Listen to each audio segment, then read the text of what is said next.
Assalamualaikum warahmatullahi wabarakatuh.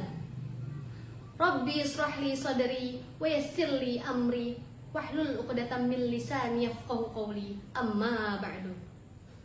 Alhamdulillah jazilan katsiran tayyiban mubarakan fi. Segala puji bagi Allah dengan pujian yang banyak, baik dan diberkahi. Saya Naila Azhara akan sedikit memberikan ilmu mengenai indahnya hidup dalam naungan halal, yang mana tausiah ini insya Allah tidak akan sepanjang jalan kenangan, apalagi sepanjang antrian bantuan. Justru semoga tausiah ini dapat membuat mata pemirsa menjadi berbinar-binar seperti melihat diskon besar-besaran. Pemirsa yang dirahmati Allah, hari ini marilah kita telaah lebih dalam mengenai sebuah gaya hidup yang terkesan sederhana namun dampaknya sangat luar biasa bagi kualitas hidup kita di dunia maupun di akhirat. Seringkali kata halal hanya terlintas di benak kita saja saat memilah dan memilih makanan di restoran maupun di rumah makan saja. Padahal cangkupan kata halal jauh lebih luas daripada itu. Gaya hidup halal adalah sebuah komitmen menyeluruh untuk menjalani kehidupan sesuai tuntutan Allah dan Rasulnya di berbagai aspek.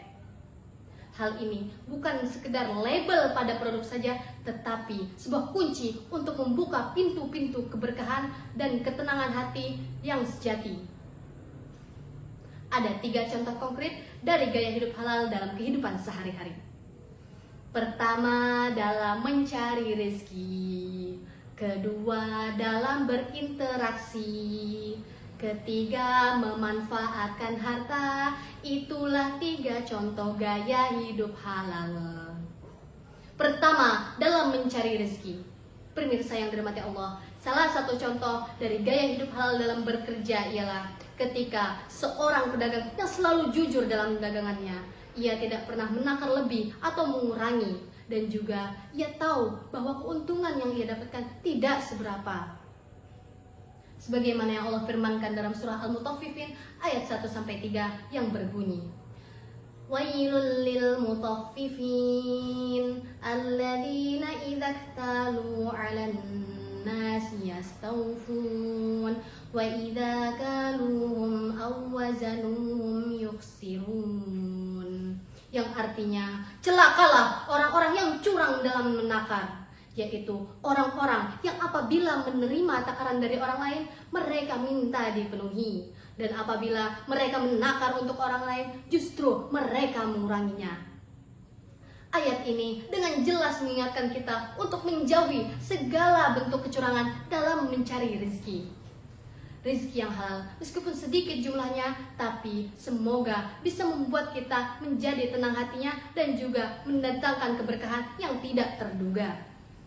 Kedua, dalam berinteraksi dengan sesama. Pemirsa yang dirahmati Allah, salah satu cerminan dari gaya hidup halal dalam berinteraksi dengan sesama ialah ketika seorang tetangga yang selalu menjaga lisannya dari fitnah, dari ghibah, dan juga selalu siap sedia membantu kebutuhan saudaranya yang lain. Rasulullah SAW bersabda dalam hadisnya yang diriwayatkan oleh Muslim nomor 2564 yang artinya, Muslim yang satu adalah saudara bagi Muslim yang lainnya. Mereka tidak menzoliminya dan tidak membiarkannya terzolimi. Barang siapa yang membantu kebutuhan saudaranya, maka Allah akan membantu kebutuhannya. Dari hadis ini, kita diajari untuk saling tolong-menolong dan juga menjaga kehormatan satu sama lain. Ketiga, dalam hal memanfaatkan harta. Coba kita renungkan, kemana saja sebagian harta kita yang mengalir? Apakah hanya untuk kesenangan semata saja? Atau sudahkah kita sisihkan untuk orang lain yang lebih membutuhkan? Atau sudahkah kita berinfak atau berinvestasi secara syar'i? Yang mana hal ini merupakan salah satu pengimplementasian dari gaya hidup halal dalam mengelola harta.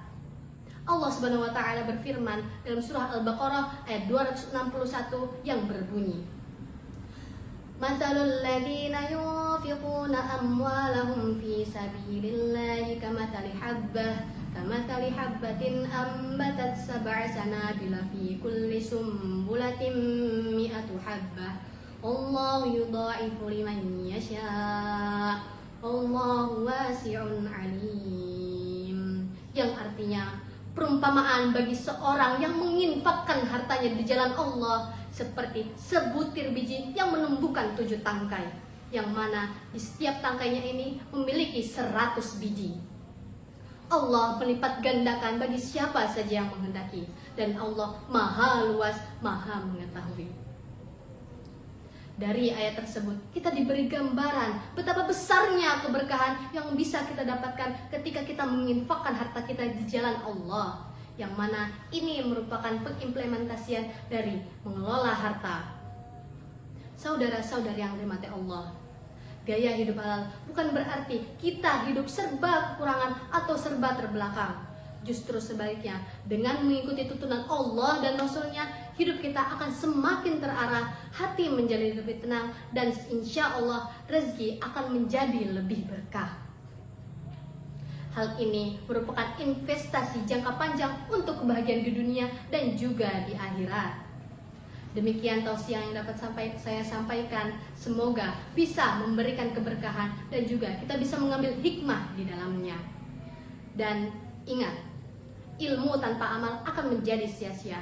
Marilah kita manfaatkan waktu yang telah Allah berikan ini menjadi lebih baik dan selalu berintrospeksi diri dan mengingatkan satu sama lain dalam kebaikan dan juga kesabaran.